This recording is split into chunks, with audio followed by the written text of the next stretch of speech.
This is the AfroLicious Mumma. Come on a journey with me to the Cure and the Cause SoundBath Live Jam. In this episode, Kish Powers interviews KeyLyric and C.Roots. Let's go.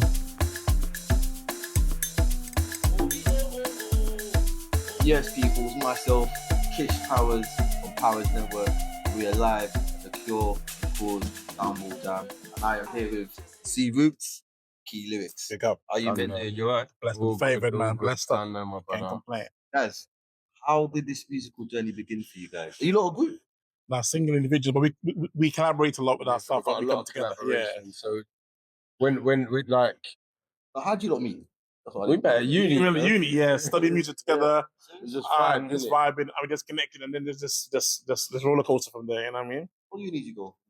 I'm LCCM.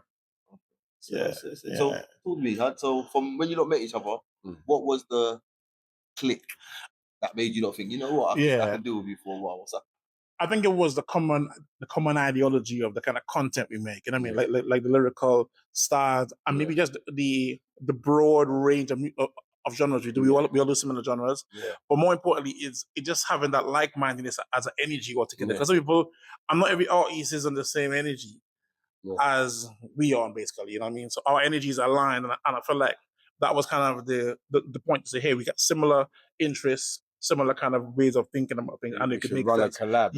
And then it's just one thing led to snowball, another. Because like I think the situation that put us together, we was in the same. It was so ideal. See, like we had to do vocal performances. So we had to like work together. And so we got a chance to see each other's writing styles and so I think content styles. During that period, that's when we started blocking that. We're on the same field. Yeah. When will they learn? And then they key them. No years behind Babylon. Pass on the lion dead and not the boneyard. Will they learn? Will they learn? Will they learn? When will they learn? Their mindset happy change way. They need to know there is a better way. Will they learn? Will they learn? Will they learn? When will they learn? Hey, yeah. Their mindset happy change way. They need to know there is a better way. Will they learn? Will they learn? Will they learn? When will they learn? See, this is a bro. Inspired yourself? Do you know what? Like my dad was a sound man, so I've always had like just like reggae in my life. But then it's mad. Like when I was 14, I used to speak to jungle.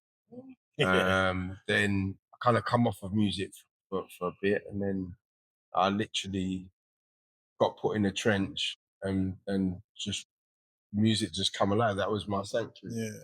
What are you, Mr. Key? For me, it's life situations, circumstances that just came up, that some negative, some positive, and I guess just trying to navigate through them kind of give me ideas of writing about circumstances. Sometimes hard times brings up a song, good times brings up a song. So everything I've been through somewhat fuels a song of some sort or some kind of message, you know what I mean? So the message of my journey and kind of what I've anchored myself and my beliefs as well, just in general, is what kind of contributed to the songs we have even now, you know what I mean? So circumstances, situations, and then more importantly, just the world around me, just seeing how things have changed so much over the years. All this fuel for the songs that we do now, and a message base, and just speaking to the nation, speaking of inspiration, and just going from there. You know what I mean? What would you say to someone that's a musician or artist that's lost their passion? Man, that's a big one. Me. You said you fell off of it. Yeah. So I always say, because I meet people that say like, they're not going to do music no more, but they've got serious talent. Yeah. And I always say you can't hide from who you are. That's a fact. You can't. Music is part of you. Do you get what I'm saying? So, like, if sometimes life can put obstacles, situations where, your mind's not on it, but no matter what, deep down it's still in you. It's just like me. I stopped doing music, not consciously, but just subconsciously when I was young. How did you feel in that moment? What? when you weren't making music? Mm. You feel depressed? I think just like I had no. Them times there, I didn't really have a purpose. You know, I didn't know my purpose. Everyone's That's the saying, word. That's the word. Yeah. For sure. Yeah, that's exactly how I feel too. Yes, I feel like it gave me, like remembering music was inside me. Yeah, It gave me purpose. yeah. That's definitely how I feel too. I feel like a lot of artists who do music and quote unquote fall off in that sense sometimes fall off because they do it for the wrong reasons. You know, I don't want to get fame, I don't want to get big quick or whatever. But if you're doing music because of passion, it's impossible to fall off and stay falling off. You know, it's very rare you could just stay out completely because something will always bother you to get back in the boot again and just start penning, start crafting, you know what I mean? Yeah. You can't stay out of the boot for too long, you know what I mean? Sure. What reason I mentioned depressed? Because obviously of pressure. Yeah. Yes. So Yeah. if you're not expressing who you are, That's right. you are gonna go into a hole. There you go. Digress, innit? Yeah. True to self, you know what I Mr. mean? Keys, Yo. do you have any rituals you do before you make music? Yeah, I got some affirmations. So sometimes even when I got negative stuff that I've been through, I have to use my own affirmations that, okay, you know, I have to remind myself, as he said, of why am I doing it for? You know what I mean? Because how I look at it is this: the gifts we have is not for us. The gifts we have is for somebody else. You know, our gifts is not given for our benefit; it's given for somebody else's benefit. So the songs I write supposed to be healing therapy for somebody else. You know what I mean? If it's just for you, it's almost selfish, but it's almost blinded of the bigger purpose. The real purpose, each one of us is put here to inspire somebody else. Mm-hmm. You know what I mean? It's never about you. I'm digging that. I think in the beginning, it might start like that. It starts as you. Because it's your emotions, isn't it? Yeah. No matter whatever you're going through Yeah. at the time, that's for me. I'm quite an emotional writer, so whether happy, sad, angry, whatever, it helps me channel. Yeah. So at the time, it's for me, but then, like, I think when I first started doing, when I was in the trench, it was all for me. Yeah. But then, like now, like whatever I hear it triggers whatever emotion, could be a past emotion, but then it's like generalized because there's so many people out there that need that in their lives because of whatever they're going through. That's right. You get what I'm saying? Relativity, relevance. Yes, you know what I mean? exactly. Because I see that. I see like what I'm going through. I'm not the only person going through it. No way. There's somebody else feeling like I'm feeling. Millions. You know what I mean? So my song might sound like it's my story, but my story becomes your story.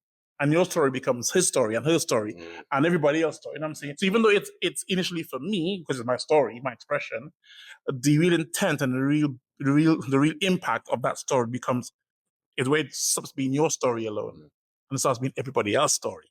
Love That's the real power of music, you know? I love It can't be just your story alone. They say music comes from the heart. Absolutely. So if the heart is what you said, it's a gift. Yeah. So music comes from the heart. The heart is guarded by chest. Word. Yeah. So when you're on the chest, it's treasure. Come on now. Come on now. Bars. That's some bars right there. It's a gift. That's it. That's bars right there. Brother. Bars right there.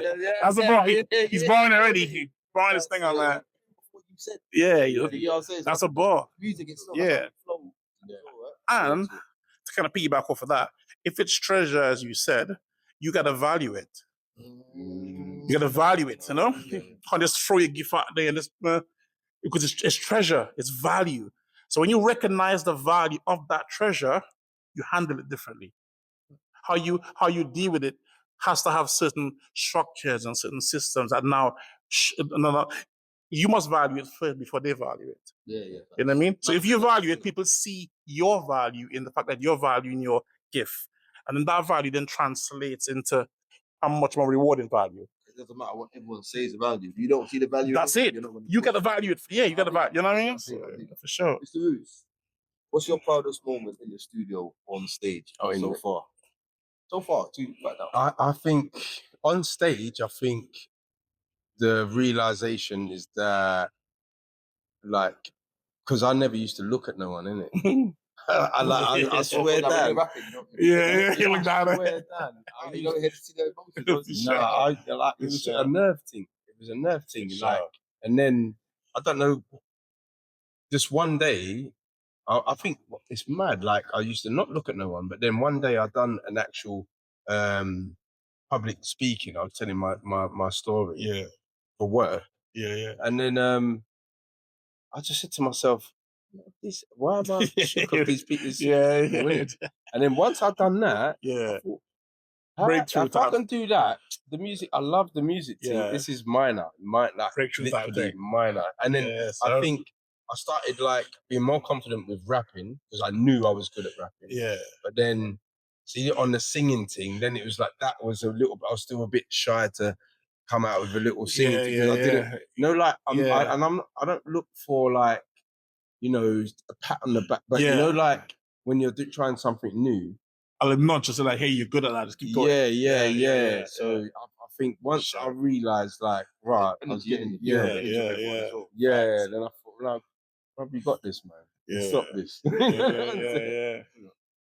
Facts. For me, it's being able to see the end results of what I do, because obviously I produce as well. So being able to see a track go from the first kick drum to the snare to then lyrics, then seeing that end result is like, we did this, we made this, you know what I mean? Obviously, when you get to create music in the way we do, from foundation to the end product, it's a certain achievement. You know, if we kind of like, yes, we've actually accomplished a song with a message that actually makes sense, that is actually cohesive. There's other ingredients there, and it's not because we want to show off or anything, but it's just that we have the capacity to do it, and that's kind of our badge to say, hey, I'm grateful to be able to be in that space where I can see it start from zero. You know what I mean? So that's kind of my greatest achievement, just seeing that, seeing the end product of what we started. Cool. I can see why you two. I can see it. It's good energy. For sure. You lot pass on that energy. Yeah. Speaking of energy, what's the message you want to leave the viewers with today? Word. I would say believe in yourself. You are capable of anything. If you put your mind to it, work out the steps that it's going to take to get it, you can definitely do it. Don't let no one tell you that you can't achieve something. Facts. You definitely can. Big facts. I would say consistency is key. You know, consistency is everything. Sometimes you do go through moments in life where you feel like, just pack it in. But you got to be consistent, you know, and having that belief, as you said, with the consistency creates this sort of a drive, you know, having that drive, push through, keep going. Don't stop, don't give up. Don't make a temporary situation abort a permanent outcome. You know what I mean? Because the outcome is long-term, it's legacy here. And I mean, what you're going through is just temporary. It's a little season, a little funk, a little sauce. But once you get past that little season, get back on track to the permanent journey. You know what I mean? So I would just say, don't make temporary situations abort permanent outcomes or long-term outcomes. You know what I mean? Just keep going. Be consistent. Be focused on what you want to do and go for it. Thank you, man. Straight up. That was educated. Yes, so yes, people, live at the Cure called SoundBath Jam. Mr. C.Roots KeyLyric. Right.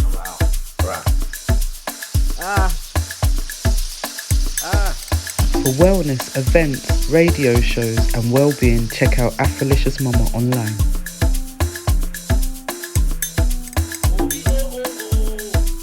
Give thanks for watching and don't forget to like, comment, share and subscribe.